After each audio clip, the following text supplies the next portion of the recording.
Je vous invite à écouter maintenant le second message qui va nous parler d'une autre guerre.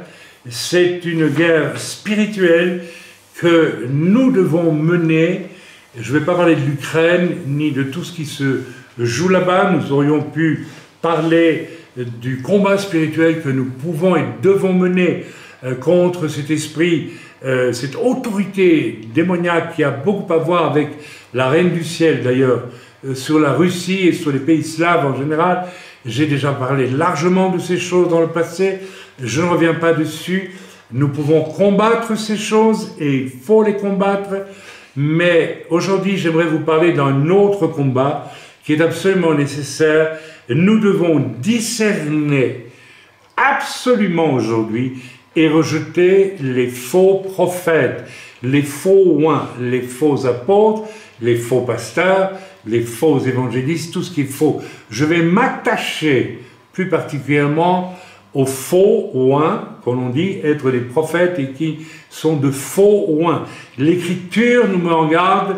Je vous lirai un passage dans Matthieu, de ce que Jésus nous a dit, n'est-ce pas, concernant les temps de la fin, où il y aura de faux prophètes, de faux oints, et il y aura aussi de faux Christ. J'aimerais tout de suite repréciser, comme je l'ai déjà fait la semaine dernière, je pense, que beaucoup ont interprété ce passage de l'Écriture en disant « il y aura des faux Jésus ». Non, ce n'est pas ce que dit Jésus. Il dit des faux Christ. Le mot Christ, c'est la traduction française du mot Christos, qui est du latin et qui est la traduction de Mashiach en hébreu. Et Mashiach, ça ne veut pas dire le Messie qui nous délivre. Non, ça veut dire le oint. Le premier sens du mot Mashiach, donc de Christ, c'est oint. Donc quand Jésus dit il y aura dans les temps de la fin des faux Christ, il dit il y aura de faux oints, pas des faux Jésus. C'est un correctif qu'il faut faire, c'est très important, parce que je n'ai jamais entendu quelqu'un prêcher de cette façon là-dessus. Or, le mot Christ ne veut pas dire il y aura des faux Jésus. Par extension, on a dit ouais, il y aura des faux Jésus. Vous savez, quelqu'un qui dit Jésus aujourd'hui, il n'y a pas grand monde qui va le croire. Il y en a eu un tellement grand depuis 2000 ans qui a envahi tout l'espace du monde par la prédication de la parole. Donc, il n'y a pas grand monde qui va suivre un faux Jésus. Il y a eu en France terre de désolation pour l'évangile à cause de la Révolution et de tout ce qui s'en est suivi. Il y a eu un Christ de Montfavet. Bon, il faisait doucement rigoler tout le monde, hein, il se prenait pour le Christ. Il habitait Montfavet. Ouais, il a dit, c'est moi, Jésus. Oui, d'accord, bon, ben d'accord, c'est bien. On ne l'a pas enfermé, mais tant mieux pour lui d'ailleurs, hein, mais voilà. Donc, nous allons parler de quelque chose de très grave, de très important, n'est-ce pas, de ce que l'on nomme les faux oints, les faux prophètes. Pour ça, nous allons lire 2 chapitres entiers du livre des Nombres, au chapitre 23 et 24. C'est un peu long, mais soyez patients, c'est nécessaire. Je vais partir de ce fameux épisode de Balaam, qui était un prophète des nations, mes amis. Si j'ai bien lu, il était moabite, il faisait partie d'un peuple profondément ennemi des Juifs, d'Israël. Hein? Les Moabites étaient les descendants de qui? De Lot. De Lot, qui avait eu des relations sexuelles avec une de ses filles. Donc, ils sont cousins, quelque part, des Juifs, si vous voulez, mais ils sont devenus, c'est un peuple rejeté, complètement rejeté par Dieu, parce qu'il est issu d'un inceste, tout simplement. Et ils sont donc de farouches ennemis, ils ont été de farouches ennemis d'Israël. Et pourtant, Dieu va prendre un prophète de Moab pour répondre à l'appel du roi des Moabites, Balak, qui veut que ce prophète maudisse Israël. Et il ne le fera pas, parce qu'il a beau être de Moab lui-même, il donne la preuve qu'il va être un vrai prophète. Et il va bénir Israël. Alors, qu'est-ce qui est intéressant dans tout ça? Ce qui est intéressant dans tout ça, c'est d'étudier comment on est un vrai prophète, comment on est un faux prophète. Et le cas de Balaam est très intéressant parce que il aurait pu 100 fois sombrer dans l'erreur à partir de son âme et maudire. C'est ce que voulait faire le roi moabite qui, à partir de son âme, voulait maudire Israël. Et non pas parce que l'Esprit de Dieu lui avait dit de le faire. Donc, nous avons déjà d'emblée ici deux éléments extrêmement importants. L'âme, avec laquelle on peut construire de fausses prophéties. J'en ai lu une la semaine dernière, et je vais encore la relire. C'est une prophétie d'âme de quelqu'un qui veut faire plaisir à son public, qui attend qu'on lui dise certaines choses, et donc ce n'est pas du tout l'Esprit de Dieu qui le dirige, et la prophétie qui vient de l'Esprit de Dieu. Nous avons donc aujourd'hui une grande quantité de faux prophètes, écoutez bien ce que je vous dis, et je vais vous démontrer qu'ils travaillent avec leur âme pour séduire des foules entières en leur donnant l'impression qu'ils sont des grands spirituels, alors qu'ils ne le sont pas, ils sont extrêmement dans leur âme. Lisons ensemble Nombre, si vous voulez bien, 23 et 24. Balaam dit à Balak, bâtis-moi ici 7 autels et prépare-moi ici 7 taureaux et 7 béliers. Balak, c'est très intéressant de voir qu'il y a comme une similitude avec les sacrifices que faisait Israël dans le même temps d'ailleurs. Hein? Dieu va ordonner à Abraham des sacrifices particuliers de plusieurs agneaux, de plusieurs béliers et taureaux aussi. C'est très intéressant. Balak fit ce que Balaam avait dit. Et Balak et Balaam offrirent un taureau et un bélier sur chaque autel. Balaam dit à Balak, tiens-toi près dont ils font un holocauste à Dieu. Et ils espèrent par là pouvoir obtenir ce qu'ils veulent. Qu'est-ce qu'il veut Balak? Balak il dit ceci, tiens-toi près de ton holocauste et je m'éloignerai. Peut-être que l'Éternel viendra à ma rencontre et je te dirai ce qu'il me révélera. Et il alla sur un lieu élevé. Donc Balaam dit à Balak, fais le sacrifice, moi je m'éloigne.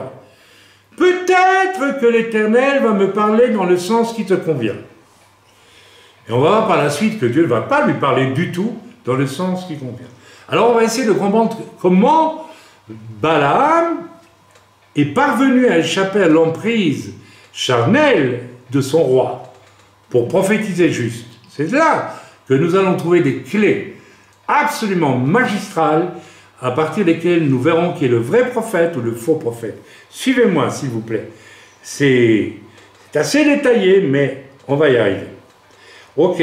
Dieu vint au-devant de Balaam. Tiens, Dieu vient au-devant de Balaam. Et lui dit, j'ai dressé 7 autels et je vais faire un taureau et un bélier sur chaque autel. L'Éternel mit des paroles dans la bouche de Balaam et dit, retourne vers Balak et tu parleras ainsi. Il retourna donc vers Balak, et voici Balak se tenait près de son holocauste, lui et tous ses chefs de Moab, et ils attendaient que Balak vienne dire, voilà, j'ai maudit Israël, Dieu m'a dit de maudire Israël.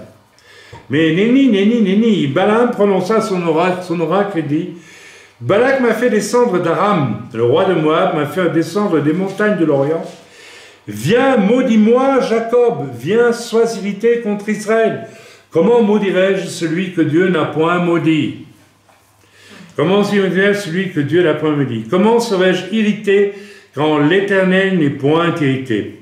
Je le vois du sommet des rochers, je le contemple du haut des collines. C'est un peuple qui a sa demeure à part et qui ne fait point partie des nations. Qui peut compter la poussière de Jacob et dire le nombre du quart d'Israël? Que je meure de la mort des justes et que ma fin soit semblable à la leur. Je ne vais pas lire tout le reste finalement, mais tout le reste confirme ce que je viens de vous lire. Balak veut que, et Balaam non, ne peut pas. Alors nous allons toucher du doigt, en lisant 2 versets, au verset 4 2 fois, au verset 4 du chapitre 24, donc l'histoire de Balaam et Balak, ça continue au chapitre 24. Et écoutez ce que Balaam va dire, n'est-ce pas, au chapitre 24 à partir du verset 3. Balaam prononça son oracle, parce que ça a continué. Balaam voulait qu'il maudisse Israël. Il ne le fait pas. Il dit, parole de Balaam, fils de Béor, parole de l'homme qui a l'œil ouvert.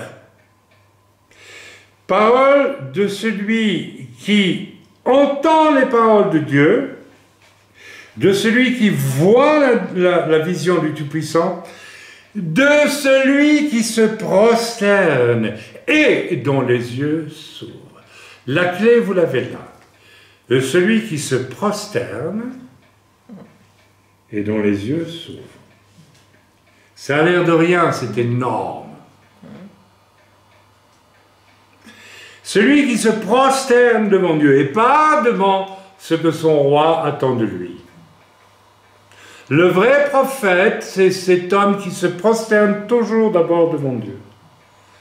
Et par voie de conséquent, il a l'œil ouvert. Se prosterner devant Dieu signifie que j'adore Dieu. Ça veut dire que je quitte du regard les hommes qui sont en face de moi et qui attendent de moi quelque chose que je ne peux pas leur donner. Je me coupe d'eux, je rentre à l'intérieur de moi et je laisse l'Esprit de Dieu me faire voir les choses et je dis ce que j'ai à dire en conséquence.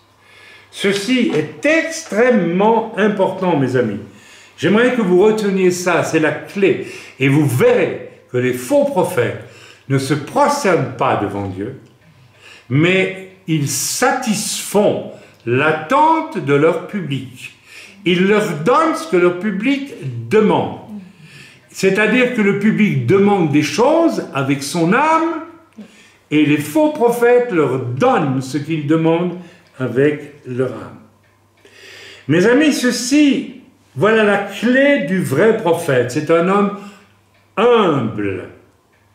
Et contrairement à ce qu'on nous enseignait, Balaam ce n'est pas la puissance de Dieu qui l'a empêché de prophétiser mal, sous-entendu qu'il était une pourriture qui sortait de Moab. Non, il a été humble. Il a beau s'appeler Balaam, appartenir au peuple à Moab, il dit de lui, de celui qui se prosterne et dont les yeux s'ouvrent. Je vous rappelle qu'une certaine Ruth n'était pas du tout, était une Édomite, n'est-ce pas? Une Moabite aussi. Une Moabite. Et que cette Moabite a suivi sa belle-mère en Israël, a dit, ton peuple sera mon peuple. Elle s'est prosternée devant Dieu et Dieu l'a accueillie dans son peuple. Donc, sortons. J'ai entendu trop souvent prêcher, oui, Balaam, il n'était pas bon. Sous-entendu, il faisait partie du mauvais peuple et c'est l'Esprit de Dieu qui l'a empêché de prophétiser contre elle. Non, je ne crois pas. Il s'est prosterné et il a vu qu'il ne pouvait pas maudire Israël, mais qu'au contraire, Israël est tout un peuple que Dieu bénissait. Ceci est extrêmement important. Nous sommes là à des lieux et à des lieux de tout ce que nous voyons aujourd'hui en bien des lieux dans le domaine de la prophétie. N'est-ce pas, le vrai prophète est un homme humble, soumis à Dieu et donc à l'Esprit de Dieu, et non à l'âme, à son âme avide d'extériorité et de succès.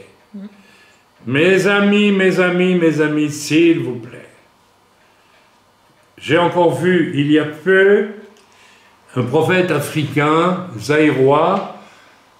C'est un des prophètes qui monte. Vous savez, régulièrement, il y en a un qui monte. Et j'ai écouté un petit peu son intelligent, beau garçon, séduisant. Vous allez dire, mais c'est pas de sa faute. Oui, c'est pas de sa faute. Je suis d'accord avec vous. Même s'il est intelligent, c'est pas de sa faute. Mais tout ça va ensemble, n'est-ce pas? Tout ça est mis au service de quelque chose. Alors il fait venir sur l'estrade un bonhomme, habillé d'une façon normale. Alors que lui a un costard, je vous dis pas, hein, pas normal du tout. Déjà là, il y a quelque chose qui trouble. Et le discours du prophète est le suivant. Il dit, est-ce qu'il le sait d'avance ou il reçoit de Dieu? On ne sait pas trop. Tu es un serviteur de Dieu, n'est-ce pas? Et l'autre dit, oui, peut-être qu'il ment d'ailleurs, parce que on ne sait pas. J'ai vu tellement mentir. Et il lui dit, avec beaucoup de prestance, et tu aimes Dieu, n'est-ce pas? Tu aimes Dieu. Tu connais Dieu. L'autre dit, oui, oui, papa. Il dit papa en plus. La Bible nous interdit d'appeler quelqu'un papa, en parenthèse. Je sais que c'est une habitude africaine, mais on devrait l'oublier. Moi, j'ai enseigné, quand on a fondé l'œuvre au Togo à l'époque, il dit, vous vous arrêtez de m'appeler papa. Je ne suis pas votre père. Et en plus, la Bible l'interdit. On ne peut pas appeler papa, on ne peut pas appeler quelqu'un maître non plus, n'est-ce pas? Dans l'Église en tout cas. Bon. Bien. Alors, il continue et il dit, donc tu connais Dieu. Alors, l'autre dit, ben oui, je connais Dieu. Et tu me connais. Et tu me connais, n'est-ce pas? Dis-le. Et l'autre dit, oui, je te connais, papa, oui, oui. Attendez, on est où là? On est où là? Et tu me connais. Et il le répète. Et tout le monde applaudit. Ouais, on connaît, c'est notre prophète, alléluia. Il est grand, il est beau, il est intelligent, il est magnifique. Allez, serre-nous des prophètes, allez, donne-nous des choses. Ah! On veut tomber dans les pommes de bonheur dégoûtant. Attendez, là, il y a quelque chose qui ne va pas. Là, on est dans un univers où ce sont les âmes qui fonctionnent. Je serais curieux de voir si ce genre de prophète annonce des choses qui, bibliquement, sont plausibles. Parce que toute prophétie doit être en rapport avec la parole de Dieu. C'était juste un exemple. Ok? Lisons à présent au chapitre 22, versets 1 à 6, n'est-ce pas? Rapidement, nous retournons dans Nombre, pardon, excusez-moi. Ah ben j'y suis. Donc chapitre 22, nous avons ici, n'est-ce pas? Nous allons faire un tout petit descriptif de l'état d'esprit de l'âme du roi de Moab. C'est important de le savoir parce que le prophète Balaam est de Moab aussi. Et il aurait pu céder au désir d'âme de son roi. Rappelez-vous, le conflit entre l'âme et l'esprit, tout le temps. Alors nous lisons, n'est-ce pas, les 6 versets en question. Verset 22, chapitre 22 de Nombre, pardon. Les enfants d'Israël partirent et ils campèrent dans les plaines de Moab, au-delà du Jourdain, vis-à-vis de Jéricho. Balak, fils de Tsippor, vit tout ce qu'Israël avait fait aux Amoréens, et Moab fut très effrayé en face d'un peuple aussi nombreux. Il fut saisi de terreur en face des enfants d'Israël. Tout ça, c'est l'âme, bien sûr.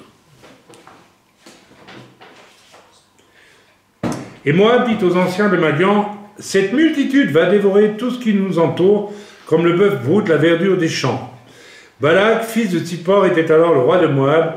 Il envoya des messagers auprès de Balaam, fils de Béor, à Pétor, sur le fleuve, dans le pays des fils de son peuple, afin de l'appeler et de lui dire, « Voici un peuple est sorti d'Égypte, il couvre la surface de la terre. » Il exagère un petit peu, bien sûr, comme tous ceux qui fonctionnent avec leur âme. Vous avez remarqué, les gens qui fonctionnent avec leur âme exagèrent toujours.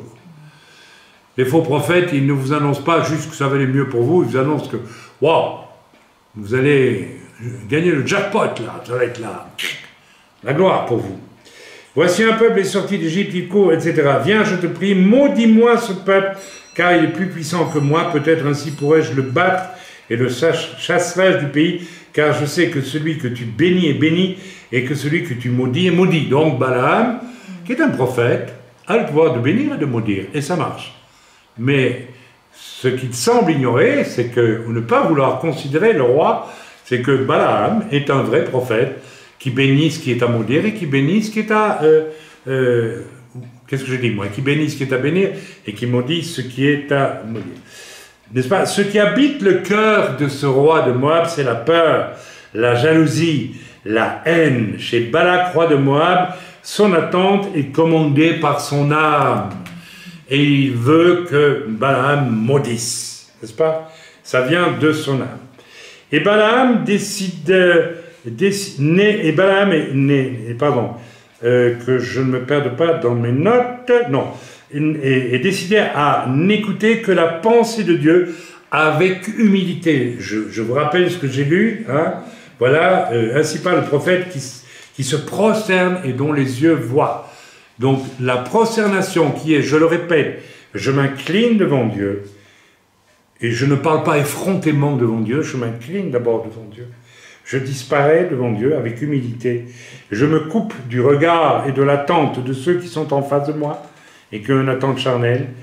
Et là, je reçois la pensée de Dieu et je la donne. Amen. Et voilà, Balaam est ce genre d'homme qui, avec humilité, ne peut pas accéder au désir d'âme de Balak.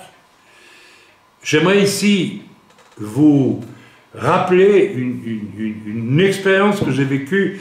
J'en ai vécu plusieurs comme ça, mais une qui a été vraiment marquante, n'est-ce pas, la jeune fille qui était venue dans une église me trouver à la fin d'une réunion, rappelez-vous, une jeune Française, qui avait entendu beaucoup d'anciens, de prophètes, de tout ce que vous voulez, lui confirmer le désir de son âme. Quel était le désir de son âme?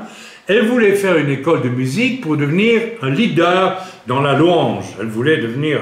là. Alors, elle vient devant moi, je n'oublierai jamais, hein, un petit bout de femme, typiquement français, donc avec une jambe en avant, une jambe en arrière, vous voyez ce que je veux dire là. Alors, frère, je viens à vous pour une ultime confirmation.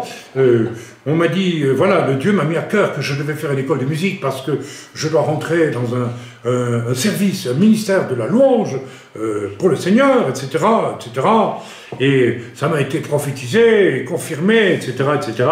Et moi, l'Esprit de Dieu me dit, et je lui dis, mais tout de go, comme ça, ma sœur, vous ne serez jamais professeur de musique. Et dans très peu de temps, vous serez marié à un missionnaire, vous travaillerez sur le champ missionnaire. Je crois même que je lui ai dit au Moyen-Orient, ou quelque chose comme ça, je ne sais plus. Elle était fâchée, elle n'était pas contente, mais elle m'a dit, mais monsieur quoi ce type-là? Elle m'a vraiment regardé, mais il est débile, lui. Mon âme désirait ça, et plein de faux prophètes, on dit, oui, ben qu'il en soit fait, selon ton âme, ma chère enfant, sois réjoui. Mais il y en a plein comme ça. Alors évidemment, un an après, je me balade, non même pas 6 mois après, 8 mois après, je marche, je me balade pas, avec un frère, un vrai prophète israélien, qui était un ami, et voilà, et nous marchons dans la rue, et j'entends derrière moi une petite voix, frère, frère, frère, frère, frère. Et je me retourne, je ne la reconnais pas tout de suite, il me dit, vous ne me reconnaissez pas? Elle était au bras d'un grand Finlandais, de 3,80 m au moins, elle était petite, hein.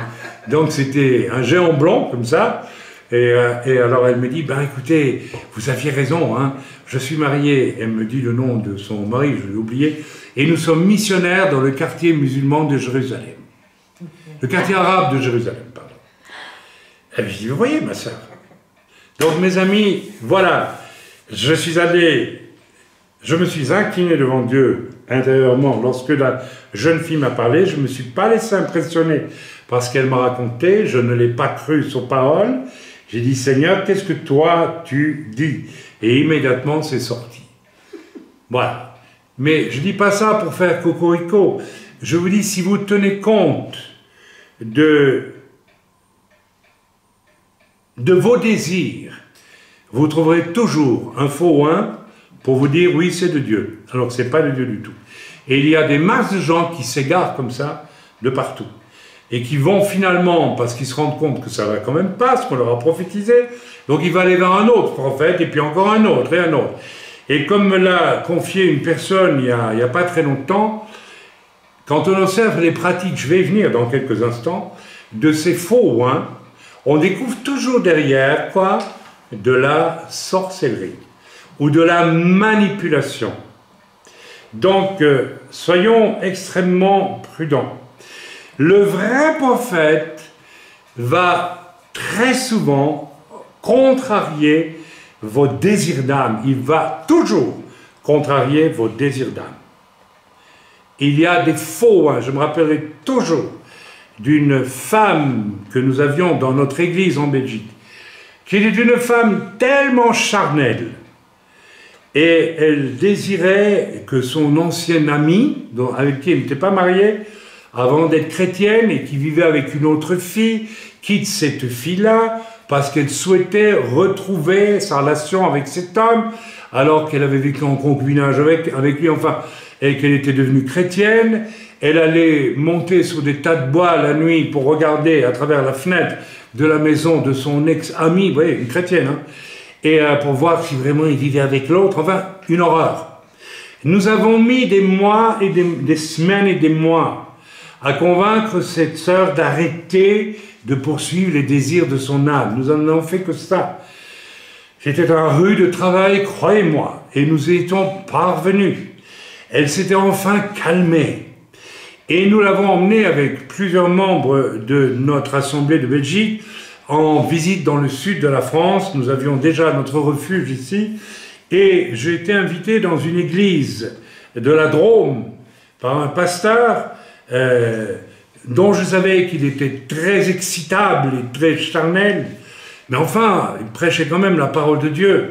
Et donc, je prêche dans son église et à la fin de la réunion, il y a deux files qui se font, il prie pour une file et pour l'autre, et moi je prie pour l'autre file, mais j'entendais tout ce qu'il disait et il entendait tout ce que je disais.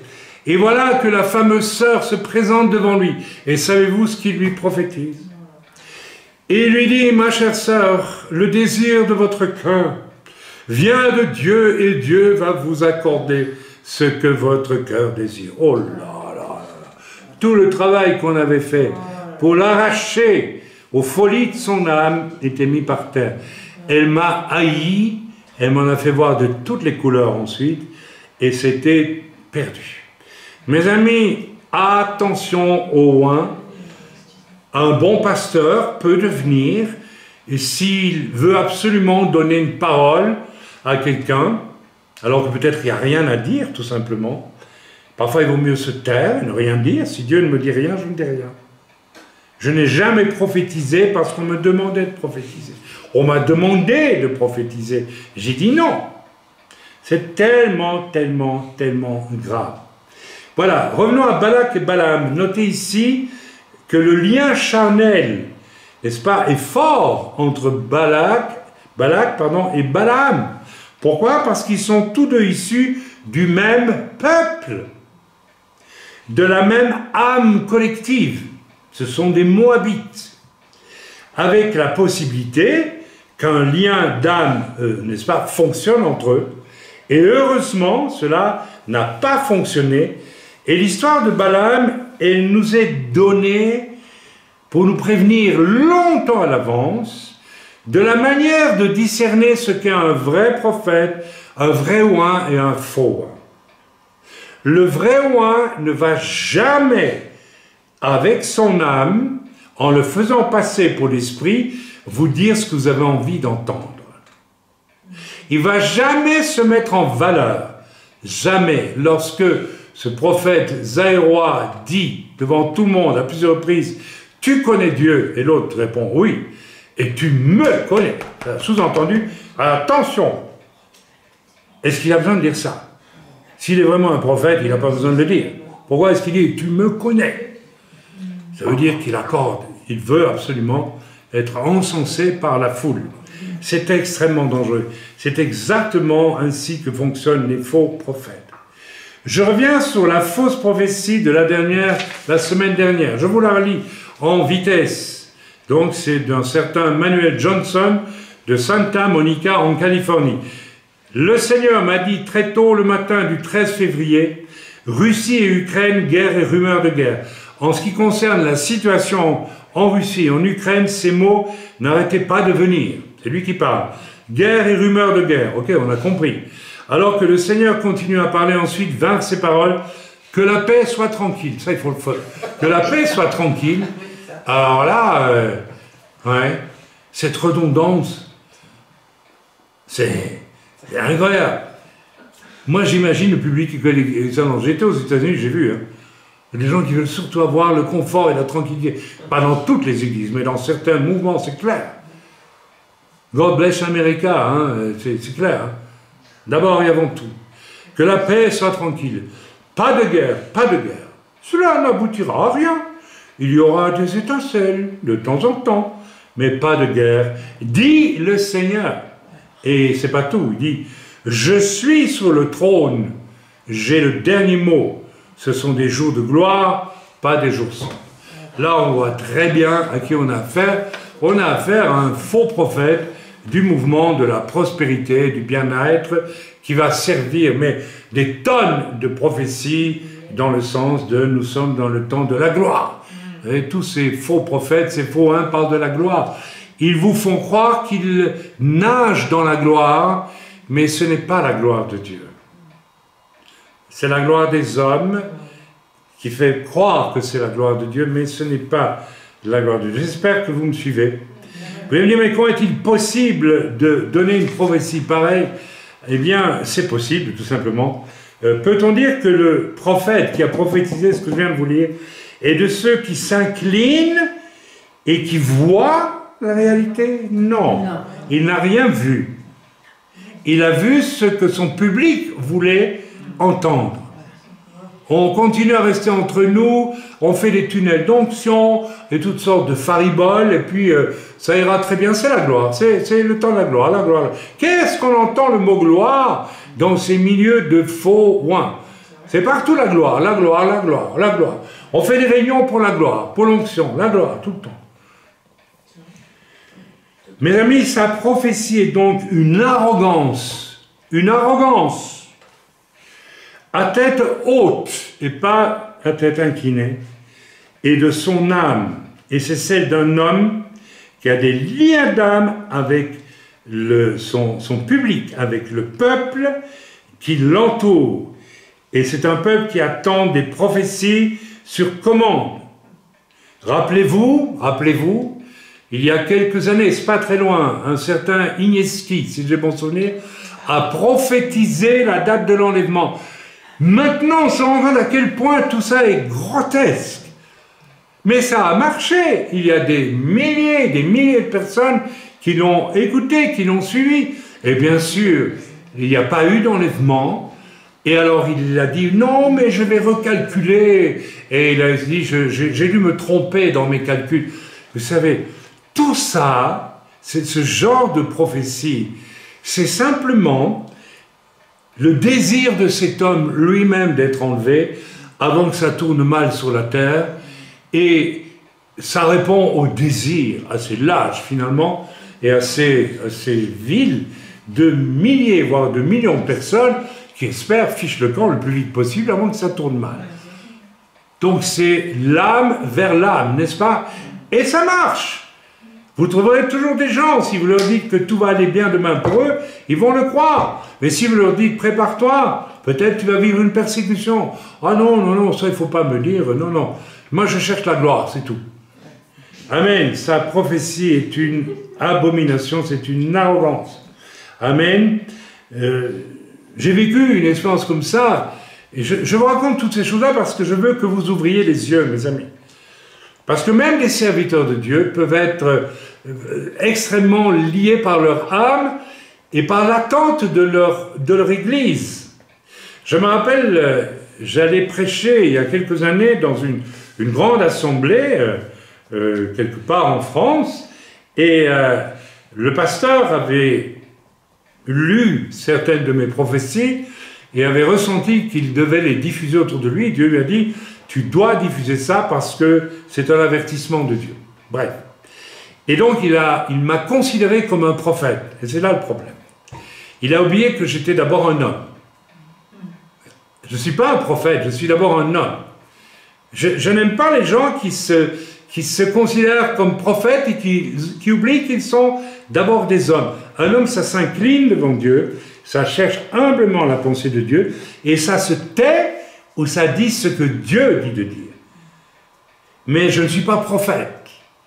Je ne revendique pas cela. Déjà dans la revendication du prophète, de ce prophète zéro qui dit « Et moi, tu me connais, moi, prophète », c'est déjà la certitude que nous sommes en face d'un homme qui n'est pas du tout un prophète de Dieu. Je le dis tel que je pense. Alors, j'ai été invité par ce cher pasteur que j'aimais beaucoup, un cher homme, mais dont j'avais discerné que son problème, tout pasteur âgé qu'il était, toute personnalité connue d'ailleurs, il était extrêmement dépendant de son âme à plusieurs égards, à plusieurs niveaux. Il avait connu d'ailleurs des moments difficiles à cause d'une addiction dans un domaine charnel, et ça a été public, donc je ne dis pas de nom, mais je peux le dire. Et je réalise aujourd'hui, avec le recul, combien un homme de Dieu peut être charnel. Et il m'invitait avec l'idée, il va prophétiser. Et lorsque je suis arrivé à la gare, et où il est venu me chercher, il m'a dit « Ah, j'espère que tu as de la prophétie, parce qu'ils attendent de la prophétie. » Et je lui ai dit « Frère, je n'ai reçu aucune prophétie. J'ai reçu une exhortation, je vais la prêcher, mais je ne peux pas fabriquer de la prophétie parce que les gens, tu as dit aux gens que j'étais un prophète. » Donc, il avait dit aux gens, vous savez, le prophète vient, alors tout le monde dit, chouette, chouette, chouette, chouette, chouette, il va nous donner une prophétie. Et si possible, une prophétie qui va nous faire du bien. Alors, Sérapé, je n'ai donné aucune prophétie qui fait du bien, j'en ai pas donné la seule. Ça n'a pas été bien pris, je crois. Ça n'a pas été bien pris, et on m'a moins invité, et puis voilà. Voilà. Alors on peut se poser la question, mais est-ce que les chrétiens sont devenus si paresseux qu'ils ne peuvent pas s'incliner devant Dieu, prier et s'attendre à ce que Dieu leur parle concernant leur propre? Mais c'est là que se joue le problème pour beaucoup de chrétiens aujourd'hui. Ils ne veulent pas s'incliner devant Dieu, celui qui est mort à la croix pour eux. Et dire ma vie t'appartient, dis-moi ce que je dois voir et ce que je dois dire et ce que je dois faire. Non, ils ne le font pas. Ils marchent la tête haute en disant « Oh Dieu, donne-moi tout ce que j'ai envie d'avoir sur cette terre, s'il te plaît. » Et que ça ait l'air spirituel, moi. Vous savez, les faux oins de ce temps emballent le mensonge derrière beaucoup de mensonges. Beaucoup d'apparence. Je l'ai dit d'entrée de jeu, avant d'être au Seigneur, j'étais un homme de théâtre. Je sais ce que c'est que, avec mon âme, jouer de telle façon ou de telle façon, tel texte, telle scène, j'obtiens un résultat absolument différent. Je peux amener la douleur et la souffrance dans un cœur, et je peux interpréter la même scène d'une certaine façon et faire rigoler toute la salle. Absolument. Je peux faire ce que je veux. Le théâtre, c'est un mensonge. D'ailleurs, les origines du théâtre sont occultes. Ça vient des Grecs, on n'en parle pas. Mes amis, les faux sont des grands comédiens, croyez-moi. Et ils mettent en scène un succès apparent. Ils sont tous très riches à un moment donné, vous avez remarqué? C'est pas bon, 10 000 euros à la banque, et même s'il y a 10 000 euros à la banque, on les utilise comme Dieu veut qu'on les utilise. Eux, c'est par millions. Quand j'entends ce prophète Zaïrois dont je vous ai parlé dire « Ah oui, puis vous savez, je suis fier de moi, j'ai pu payer plusieurs avions à Kenneth Copeland. » Est-ce que c'est vrai, est-ce que c'est un mensonge, j'en sais rien. Mais il dit ça, vous voyez, moi je suis quelqu'un maintenant, je suis un grand prophète. Il est allé chercher où l'argent? Dans les poches des pauvres gens qui sont séduits et qui se disent quelque part, on va peut-être devenir comme lui. C'est ça l'enjeu. C'est ça l'enjeu. C'est ça l'enjeu. Vous pourrez toujours, si vous voulez séduire un public, il vous suffit de trouver des gens très charnels qui ne veulent absolument pas entendre pour eux cet appel qui résonne depuis la croix. Serre-moi, donne-moi ta vie, mais qui veulent vivre pour eux sur la terre, avec leur passion, leur désir, sanctifiés par une morale chrétienne. Servez-leur l'évangile de la prospérité, servez-leur une séduction qui peut leur faire croire qu'ils sont dans un environnement où la gloire de Dieu est présente, et vous allez avoir des centaines et des milliers de gens qui vont vous suivre. C'est exactement ce qui se passe aujourd'hui. J'espère que je suis clair avec tout ce que je raconte parce que c'est extrêmement sérieux. Amen. Alors, quand je repense à ce cher frère que j'ai beaucoup aimé, sans attacher suffisamment d'importance à l'aspect très charnel de son vécu, pourtant c'est un homme connu, mais charnel. Un pasteur peut être charnel, je suis désolé. Je me pose aujourd'hui la question, est-ce que les chrétiens sont à ce point paresseux qu'ils ne peuvent pas chercher eux-mêmes, en s'inclinant devant Dieu, la pensée de Dieu pour eux, ont-ils besoin? Eh bien, voilà, la pression était grande lorsque ce serviteur de Dieu, je savais que si je ne donnais pas la prophétie, ma carrière de prophète s'arrêtait là chez lui. C'est ce qui s'est passé d'ailleurs, à peu près. La pression était grande et j'aurais pu céder en servant une quelconque fabrication prophétique du n'importe quoi, n'est-ce pas, et tout aurait été très bien. Personne ne serait rendu compte que dans les 3 mois qui auraient suivi, que rien de tout ça ne se serait déroulé. Les gens oublient, hein. Voilà. Et ça m'a rappelé une expérience que j'ai vécue en Ukraine.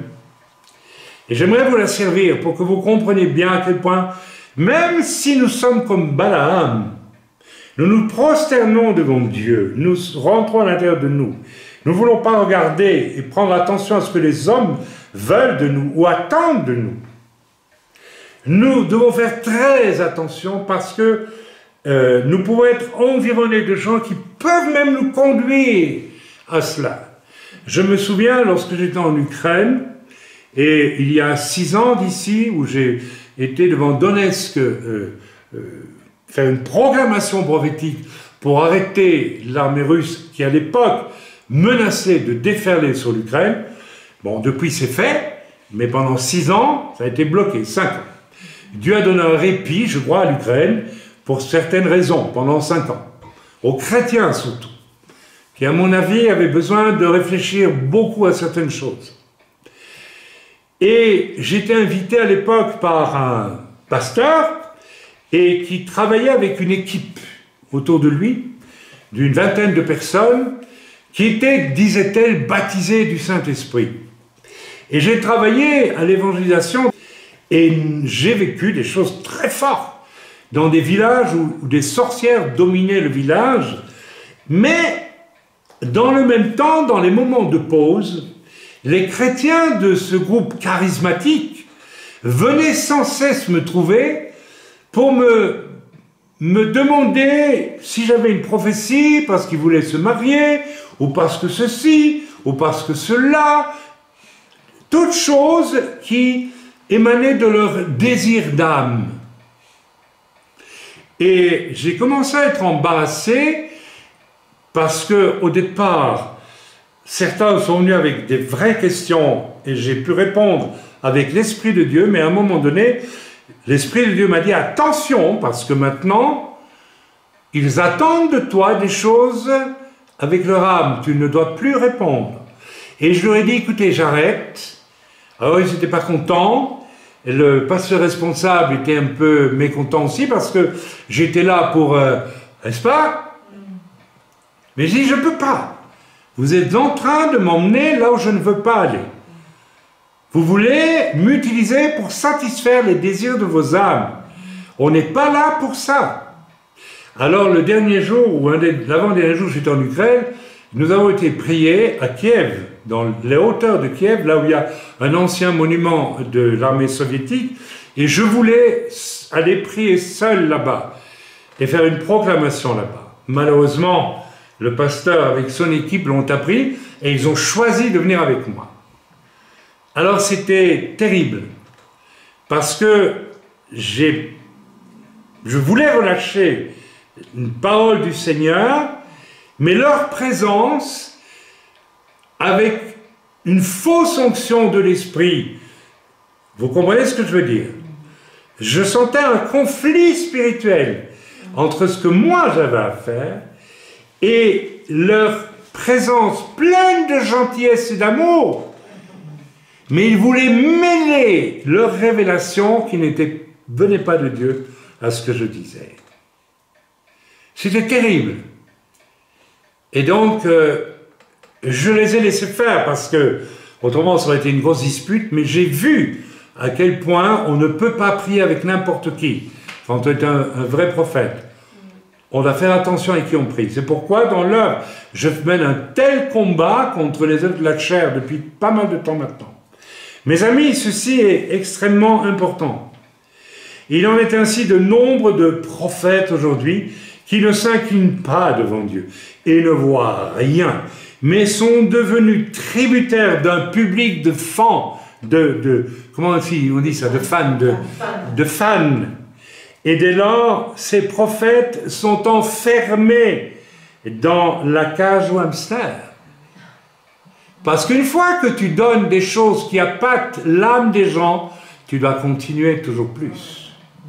Et tu rentres dans la cage au hamster. Et moi, j'invite les faux oins de ce temps, qui ressentent qu'ils sont engagés dans quelque chose qui va toujours les engager plus loin dans le mensonge, finalement, en essayant de provoquer des signes et des prodiges. Le Seigneur nous a dit qu'ils feront des signes et des prodiges au point de séduire même les élus. Je les invite à sortir de là et à arrêter votre faux ministère maintenant, tout de suite, à vous repentir devant Dieu. C'est extrêmement sérieux, c'est grave. Autrement, vous allez être comme le hamster dans la cage qui tourne. Vous savez, plus il pédale, plus ça tourne. Et à la fin, un jour ou l'autre, on verra qui vous êtes. Vous, les faux oins. C'est extrêmement grave. Revenons à Balaam. Je l'ai dit, il s'incline. Je l'ai déjà dit, le sens profond de cette inclination devant Dieu, c'est-à-dire je m'incline devant Dieu, dans le silence, avec retour sur moi-même, en profondeur, silence d'écoute. Et là, je vois, et là, j'entends, et là, je parle. Si Dieu me dit quelque chose, autrement, je ne dis rien. En même temps, je me coupe de l'homme et du milieu d'âme qui est en moi, qui est devant moi. À Kiev, du haut de ce promontoire, je voyais un pont sur le fleuve qui passe à Kiev. À côté de moi, j'avais une bande, une équipe, je dis bien, oui, une bande de gens qui s'égaraient complètement, qui mélangeaient des choses de Dieu à leur âme sous prétexte de Saint-Esprit. Ils avaient sans arrêt des révélations. Il y en avait tellement qu'on ne pouvait plus suivre. Mais si on fait un bilan, après une semaine ou un mois de toutes ces révélations, il ne reste rien. Mais sauf une excitation. Ils ne se rendent même pas compte qu'ils sont dans quelque chose de faux. Ils croient vraiment qu'ils sont remplis du Saint-Esprit. Ils ne sont pas remplis du Saint-Esprit. Ils sont remplis de leur âme séduite, qui attend du Saint-Esprit, que le Saint-Esprit leur dise alors ce que leur âme désire. Ils sont dans l'erreur, ils ne le savent pas, ils ne le voient pas, ils sont séduits. Amen. Relisons à présent, n'est-ce pas, lisons à présent Matthieu 24, et j'arrive à la fin du message, mais je pense que c'était bien d'introduire comme j'ai introduit, Matthieu 24, versets 4 et 11. Oui, c'est pas trop abondant comme lecture. Lisons ensemble. 24, verset 4. Voilà, on peut peut-être partir, verset 3. Jésus s'assit sur la montagne des Oliviers. J'aime bien ça. La montagne des Oliviers. L'olivier, c'est celui qui donne de l'huile d'onction.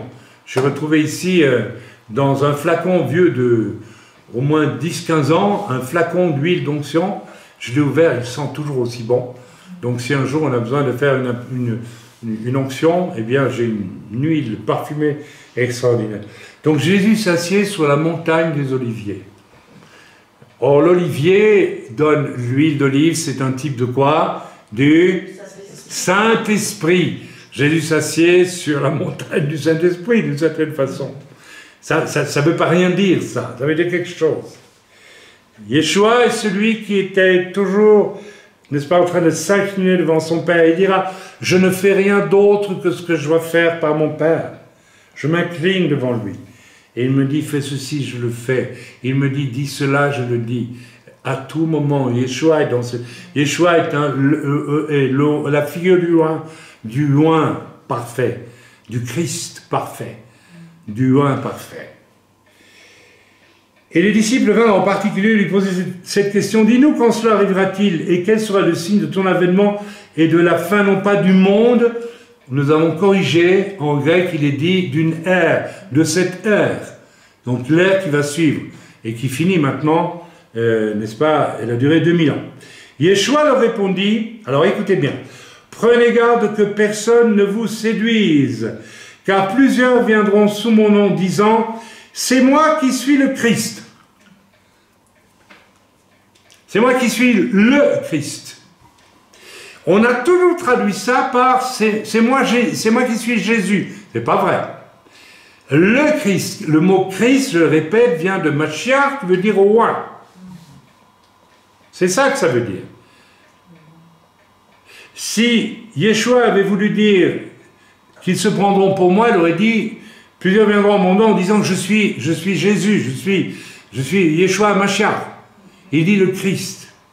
Et il dit le Christ, c'est-à-dire le oint, le seul oint. Alors d'une certaine façon, il prévient, oui, qu'ils diront qu'il est à l'égal de Jésus. Vous allez dire quel est le rapport avec les faux oints? Le faux oint de ce temps se fait l'égal de Jésus. Il y a un mouvement de l'onction, je vais y venir dans quelques instants, écoutez-moi s'il vous plaît, qui est né il y a une trentaine d'années dans les milieux évangéliques américains et puis européens, n'est-ce pas, où on a commencé à parler de l'onction, de l'onction, de l'onction, de l'onction. Je vais y venir dans certains moments. Le but de l'ennemi derrière tout ça était d'amener des super ministères de spectacle qui détournent en fait le regard des chrétiens de Jésus lui-même pour attirer le regard sur des oints qui quelque part dans leur délire, écoutez bien ce que je vous dis, s'estiment l'égal de Dieu. Vous savez, j'ai reçu un jour un homme de Dieu africain qui m'a dit, moi, une fois par an, je monte au conseil de l'Éternel avec Jésus, avec Abraham et avec tous ces gens-là. Et il m'a dit, nous sommes plusieurs. Nous faisons partie du conseil de Dieu. Nous sommes l'égal de Christ. Et il n'a pas dit, mais c'est là. Et ils séduiront beaucoup de gens. Ils séduiront beaucoup de gens. Allons au verset 11 maintenant. Pardon, excusez-moi. Alors plusieurs succomberont et ils se trahiront les uns les autres. Plusieurs faux prophètes s'élèveront et ils séduiront beaucoup de gens. Et voilà, on n'en dit pas plus. Des faux prophètes. Si vous allez au verset 23 et au verset 24 de ce que je vous dis là, il est dit, si quelqu'un vous dit alors, le Christ est ici, loin est ici, vous allez dire que j'exagère. Je ne crois pas. Je ne crois pas du tout, du tout, du tout. Qu'un jour va venir où on entendra dire Jésus se trouve à tel endroit dans le désert. Je ne crois pas ça. Je crois ici qu'il faut s'attacher à la signification profonde du mot Christ, oint. Le oint, le super oint, qui sera qui? Au final, le faux prophète. Et même l'antéchrist, quelque part. Est ici. Donc il y a un esprit qui est en train de se répandre partout, de fausses onctions, de fausses présences de Dieu par l'onction. Vous savez, sur quoi joue ce prophète Zaïrois, mais il y en a plein d'autres. Hein. Il joue sur l'illusion qu'ils ont une super onction que tout le monde n'a pas. C'est un mensonge. C'est un mensonge. Il y a quelques jours, une femme âgée qui est venue au Seigneur il y a 5 mois, m'a dit avec le sourire le plus joli de la terre, avec le visage le plus rayonnant qu'il soit, tu sais, hier, en allant faire les courses et en sortant, j'ai vu une jeune fille assise, presque par terre devant le magasin. Et j'ai eu à cœur d'aller vers elle. Et je lui ai tendu, je lui ai posé, j'avais en main un Nouveau Testament, et je lui ai posé cette question, et je lui ai dit, mademoiselle, est-ce que vous croyez que nous vivons un temps qui est bon pour les hommes aujourd'hui, quelque chose comme ça? Et la jeune fille l'a regardé et lui a dit, mais non, bien sûr, c'est terrible. Alors, je voudrais vous donner ce Nouveau Testament, parce que, et au moment où la sœur m'a raconté ça, au moment où elle m'a raconté ça, j'ai vu la lumière de Dieu fracasser son visage. La présence de Dieu était sur toi, Irène, quand tu m'as raconté ça. L'onction était là, parce que à ce moment-là, tu as fait exactement ce que l'Esprit de Dieu t'a dit de faire. Tu n'as pas besoin d'être un super ministère, ni zaïrois, ni français, ni américain pour ça. Mes amis, il est temps que nous revenions aux fondamentaux. L'onction est pour celui qui sert Dieu, qu'il soit n'importe quel enfant de Dieu. Elle est là, l'onction. Et moi, j'ai vu l'onction sur toi. Et j'ai vu que ça, tu as acquis une couronne au ciel avec ça. Et notre sœur, elle est venue au Seigneur il y a 5 mois. Elle a 80 ans passés. Elle avait l'onction. Versets 23 et 24. Au contraire de l'onction qu'avait notre sœur sur elle, je l'ai vu, j'ai vu la lumière de Dieu sur elle. J'ai vu la lumière de Dieu, j'ai vu Dieu qui disait, je me réjouis de ce qu'elle a fait. Au contraire de cette sœur, toute seule, qu'est-ce qui la connaît? Personne en nous, personne ne la connaît. Elle n'a jamais été sur une estrade, elle n'a jamais eu son témoignage, rien du tout. Mais elle est un serviteur de Dieu. Si quelqu'un vous dit alors, voilà, car il s'élèvera de faux Christ et de faux prophètes, vous voyez, de faux oins et de faux prophètes, ils feront de grands prodiges et des miracles au point de séduire, si c'était possible, même les élus. Mes amis, les faux oins, les faux prophètes, qu'ils soient prophètes ou tout ce que vous voulez, ou apôtres ou pasteurs, parce que on peut être un faux oin à partir du moment où on laisse son âme, n'est-ce pas? Parce qu'au fond, qu'est-ce qu'ils cherchent, tous ces prophètes? J'en ai connu, ici en France. J'en ai connu. Ils cherchaient le succès, en fait. Ils cherchaient la gloire, absolument. S'imaginant que c'était légitime de la chercher. Bien, donc, ils feront des prodiges et des miracles au point de pouvoir séduire même les élus. Donc, mes amis, vous avez en main maintenant les éléments qui désignent les faux prophètes. Il n'y a pas d'humilité, ils ne se prosternent pas, mais ils s'auto-glorifient. Je vous assure, j'ai reçu ici un prophète français il y a je ne sais pas combien d'années, et je l'ai encore vu prêcher il n'y a pas longtemps, par hasard. J'étais absolument effrayé. Quand j'écoutais son témoignage, écoutez-moi, son âme trahissait le secret de son cœur. Et j'entendais en filigrane de son témoignage du salut, comment il avait été sauvé, non pas qu'il était un grand pécheur devant l'Éternel, il disait qu'il était un homme original, qu'il était un cerveau particulièrement développé, etc., etc. À un moment donné, j'ai eu ce sentiment qu'il pensait qu'il était tellement important pour Dieu que Dieu l'a sauvé. D'après lui, Dieu l'a sauvé parce qu'il était quelqu'un d'exceptionnel. Et je vais vous étonner, il prophétisait, et il lui est arrivé de prophétiser juste. Mais sa démarche était fausse. Et la prophétisait fausse aussi. Je n'en dis pas plus. Mes amis, j'espère que ce que je vous raconte vous parle, parce que je ne sais pas si on comprend bien tout ce qui est en jeu là. Ils n'ont pas d'humilité, ils ne se prosternent pas devant Dieu, mais s'auto-glorifient, et ils sont pris dans la tournante du hamster dans sa cage. Ils doivent absolument faire croire qu'ils ont une position particulière au niveau du choix de Dieu et de la gloire de Dieu. Amen. Ils sont captifs de leur milieu d'âme, finalement. Les gens sont captifs de leur fausse onction, mais eux aussi sont captifs des gens. C'est affreux. C'est absolument affreux.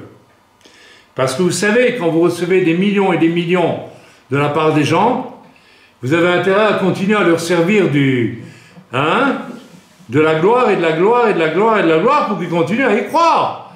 Parce que le jour où ils ne vont plus y croire, vous allez voir ce qui va arriver. Et ils sont captifs de leur milieu d'âme qui attend d'eux toujours plus de signes extraordinaires. Le phénomène, mes amis, va encore grandir. Il faut s'y préparer. N'est-ce pas? Poussons plus loin maintenant.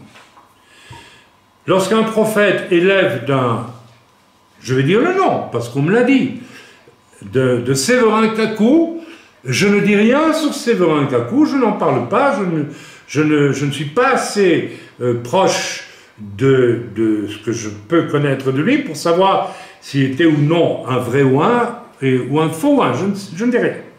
Par contre, n'est-ce pas, un de ses élèves, ça je l'ai eu en direct d'une personne qui a demandé la prière à ce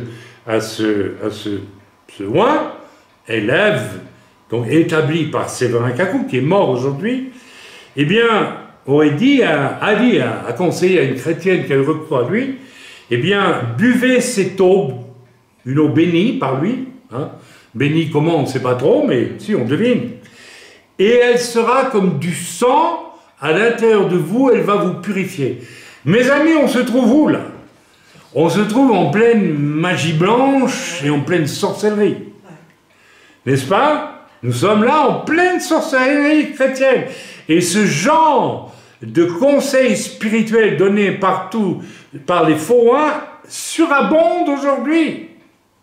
Vous avez des femmes qui sont de faux oins, qui ne sont pas du tout délivrées de leur catholicisme et du culte marial, qui sont des rebelles féministes et qui appliquent la prière, des impositions des mains à des gens qui se retrouvent avec des problèmes démoniaques. Ensuite, ça existe aujourd'hui sur le marché des faux oins.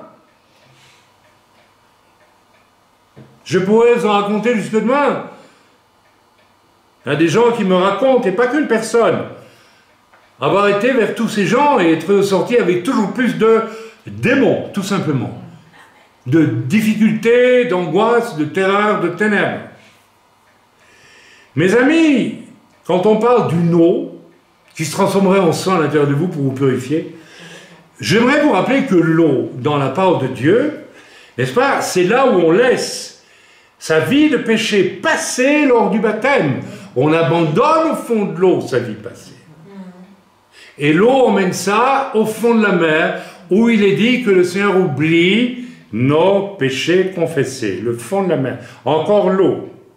Dieu envoie nos fautes pardonnées au fond de la mer. C'est dans l'Écriture. Je prie souvent cela quand je prie pour les gens.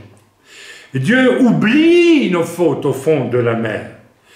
Jésus va envoyer les démons dans un certain passage de l'Écriture que nous connaissons bien, non pas dans des oies qui vont s'envoler vers la Russie, peut-être, je ne sais pas, mais dans des porcs qui vont aller où? Qui vont aller dans la porcherie pour se faire égorger et faire du bon, je ne sais pas quoi, n'est-ce pas, des bons jambons de cochon. Non! Qui vont se jeter où? Dans la mer, où ils vont descendre avec les démons au fond de la mer.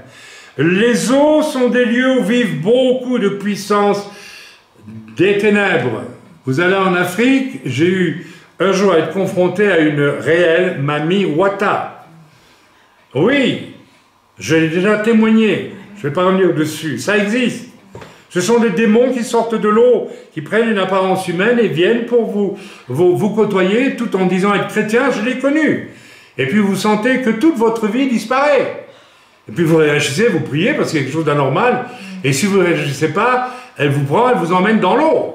Ah oui, non, ça n'existe pas, cette joie. Ça existe. Je l'ai vécu, j'étais confronté à ça. Au Togo, absolument. Ça existe.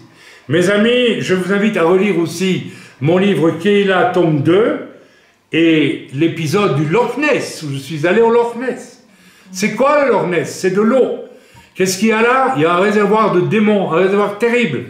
Le Loch Ness. Pourquoi? Parce qu'autour du Loch Ness, n'est-ce pas, et une bonne partie de l'Écosse est cernée par des villages entiers de sorciers. Ce sont des Celtes. Nous avons une sœur ici qui nous a raconté en Bretagne ce qu'était l'Ankou, pour ceux qui connaissent. Vous n'imaginez pas à quel point, jusqu'où les hommes peuvent aller dans leur relation à Satan pour obtenir du pouvoir. Et je peux vous assurer que la sorcellerie qui se déroule tout autour du Loch Ness est là pour nourrir, oui, les batteries des démons qui circulent dans l'eau et qui viennent de partout dans l'eau pour se ressourcer là. Ça vous paraît invraisemblable? Moi, pas du tout. Et je suis allé là, un jour, de la part du Seigneur, fermer ce chenal, le chenal d'accès de la mer, au nord de l'Écosse, vers le Loch Ness. Voilà, mes amis, si un homme de Dieu vient vers vous et vous dit que buvez cette eau, je l'ai bénie, elle sera comme du sang en vous, vous savez que vous allez faire un sorcier, c'est clair, c'est net. Mes amis, la consommation de sang est interdite par la parole de Dieu. Amen. Les satanistes, les sorciers, les occultistes en tout genre consomment du sang, n'est-ce pas, en l'honneur de Satan. Là, ce sont donc de faux oins.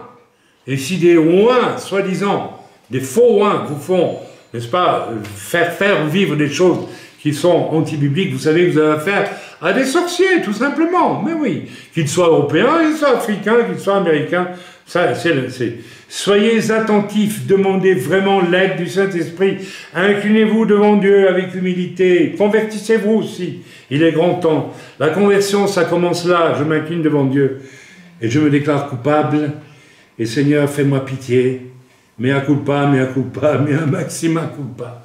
Sauve-moi, Seigneur, et apprends-moi à être humble devant toi, afin que ton esprit ouvre mon esprit, et que je puisse voir et dire et faire ce que Dieu me demande de faire.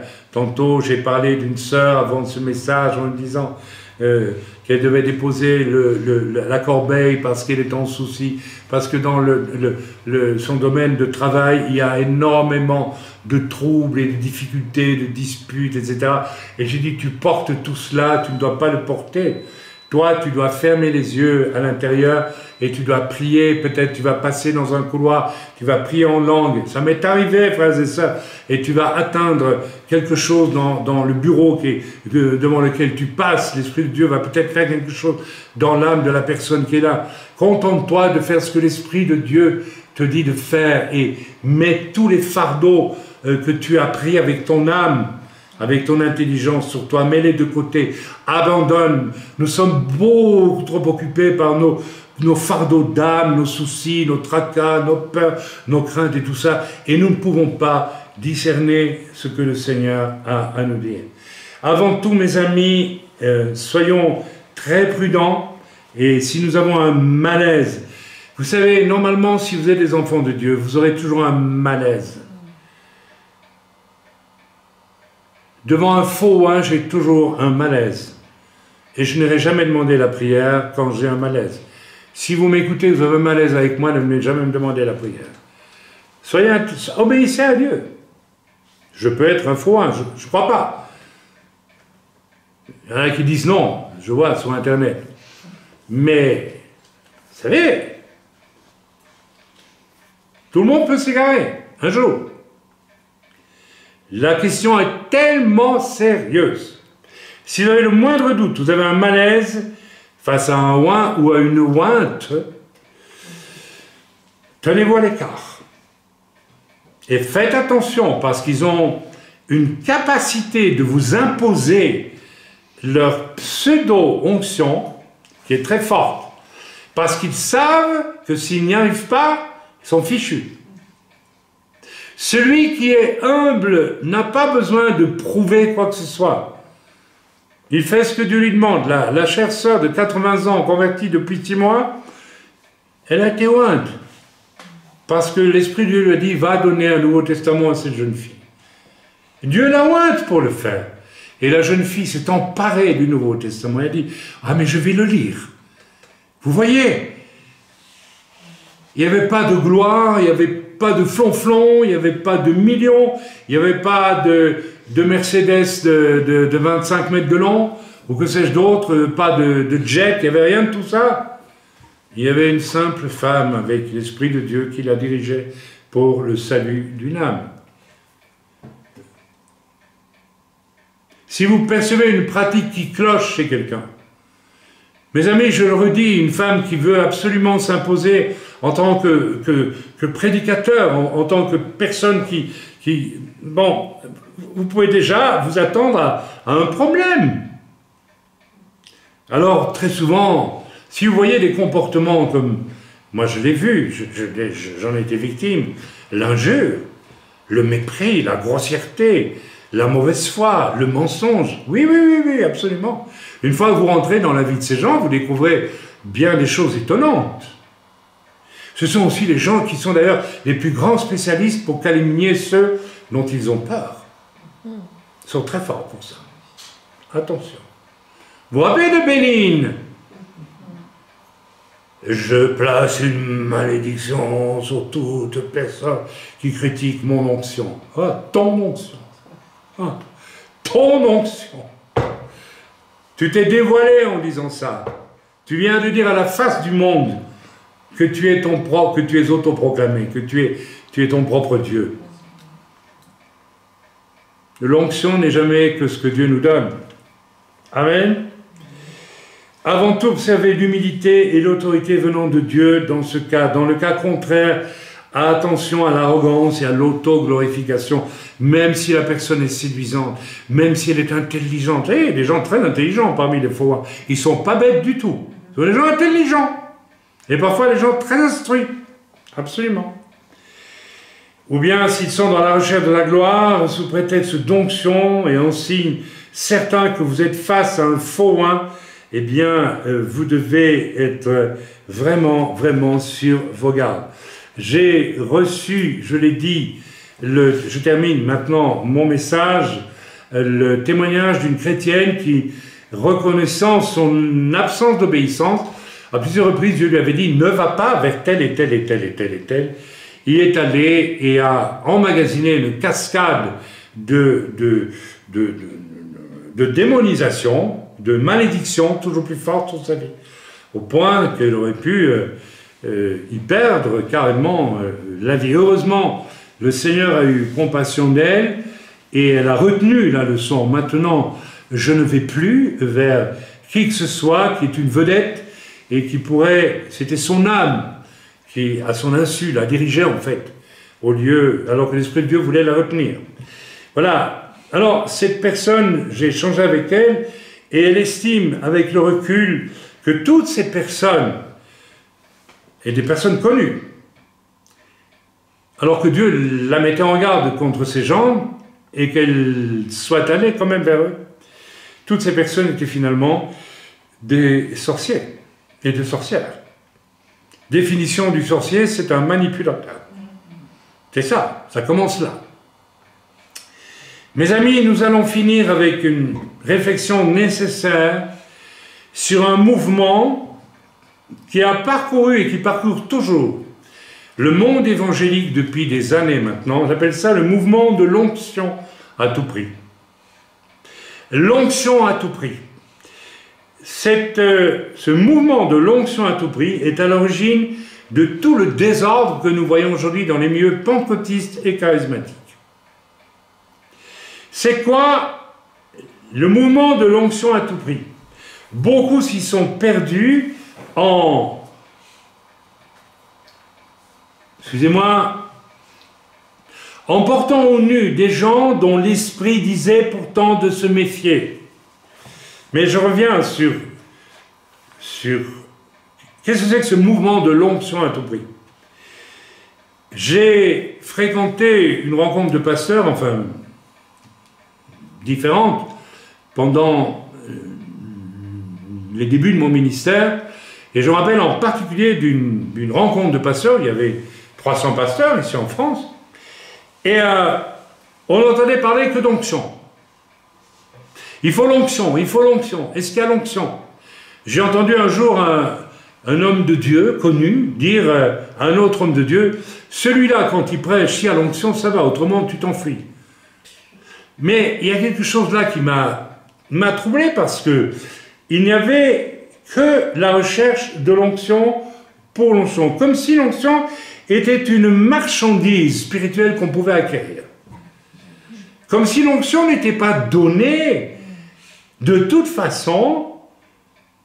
Quand je prêchais à l'époque, je ne cherchais pas l'onction, je ne la cherche toujours pas d'ailleurs, mais très souvent, eh bien, je voyais que l'onction est au rendez-vous. Quand je prêchais et quand je priais pour les malades ou quand je prophétisais, l'onction était là. Je n'avais pas besoin de la chercher.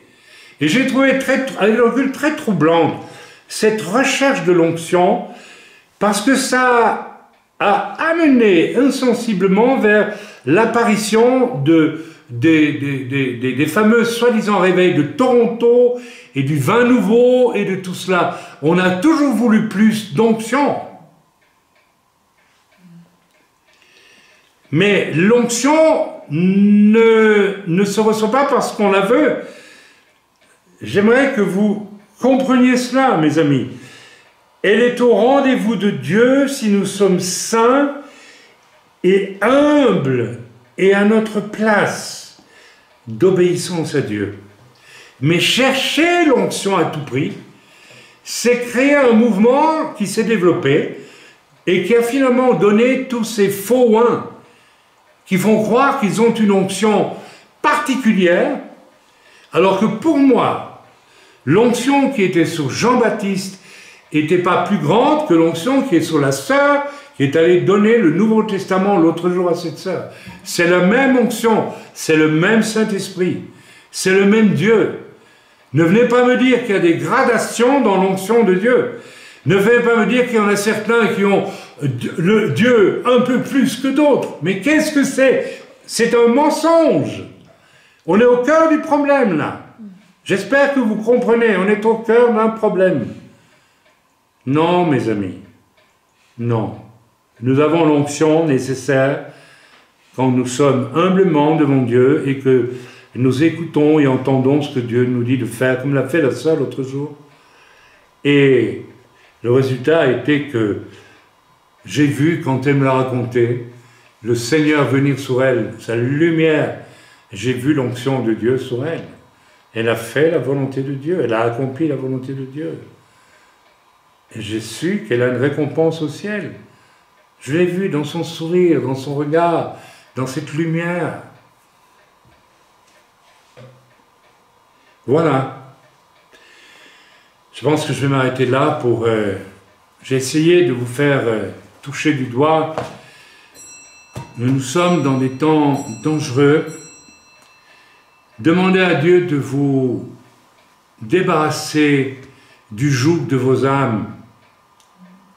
Parce qu'avec votre âme, vous n'allez jamais désirer autre chose que ce que le diable vous encourage à désirer. Les biens de la terre, la richesse, le succès, la facilité, le bonheur, un bon mariage, etc., etc. Mais non, mais et si Dieu vous donne une femme épouvantable, vous allez l'épouser ou pas?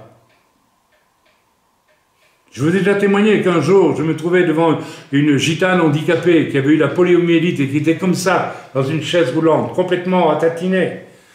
Elle avait des yeux magnifiques, c'est une femme de prière. Et Dieu m'a posé cette question formidable, formidable. Il m'a dit, si tu n'étais pas marié, réponds-moi. Si je te demandais de l'épouser, tu le ferais? J'ai dit oui. Oui. Nous sommes tellement désireux de vivre. C'est un des grands péchés du monde évangélique et du monde protestant. Nous avons transformé la bonne nouvelle de l'évangile qui implique la croix et la destruction de nos désirs terrestres, dont Dieu s'occupe de toute façon, donc on n'a même pas besoin de s'occuper. Et on a peu à peu sorti une espèce de religion du bien-être terrestre. Vous savez, vous lisez, et vous... Quelqu'un m'a dit récemment, j'ai connu un pasteur magnifique en Suisse. Oh, un homme bien. Et je dis, bon, il vous a parlé de quoi? Oh, il m'a offert un roman qui glorifie l'œcuménisme. Donc c'est un type bien, quoi. La paix pour tous, l'amour. Tout le monde ira au paradis. Le problème, c'est que ce n'est pas du tout ce que Dieu nous dit dans la parole. Et nous avons aujourd'hui un énorme problème dans le monde protestant évangélique, à toutes sortes de niveaux, de toutes sortes de manières. Nous ne prêchons plus la mort de l'homme face à la croix pour vivre uniquement, pour s'incliner devant Dieu et à l'intérieur de nos cœurs voir et entendre ce que Dieu veut et ensuite le faire. Et ça va au-delà des faux oins que nous avons aujourd'hui. Voilà le message que j'avais pour vous aujourd'hui. Le message au fond est magnifique.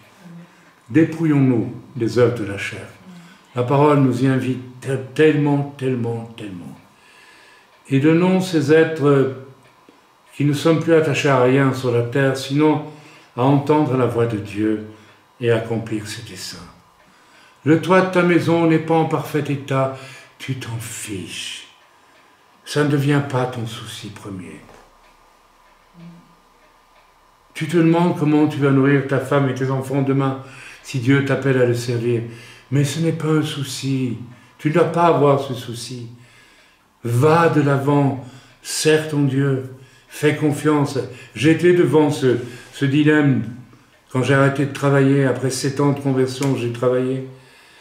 J'ai fait confiance à Dieu. Ça n'a pas toujours été, je reconnais, mon âme quelquefois. Je ne suis pas mieux que n'importe qui. Je suis un homme aussi avec une âme. Mais j'ai appris. Mais j'ai appris que tous les soucis que j'ai pu me faire, tout ce que j'ai pu désirer avec mon âme, était inutile et vain. Ce qu'il fallait et qu'il faut toujours, d'abord et avant tout, c'est désirer le royaume de Dieu et sa justice. Le reste, Dieu nous le donne en plus. Mais nous ne devons pas le mettre en premier. Ayons le courage, mes amis, ayons le courage de nous regarder en face. Nous savons très bien où nous en sommes. Amen. Soyez bénis dans le nom de Yeshua.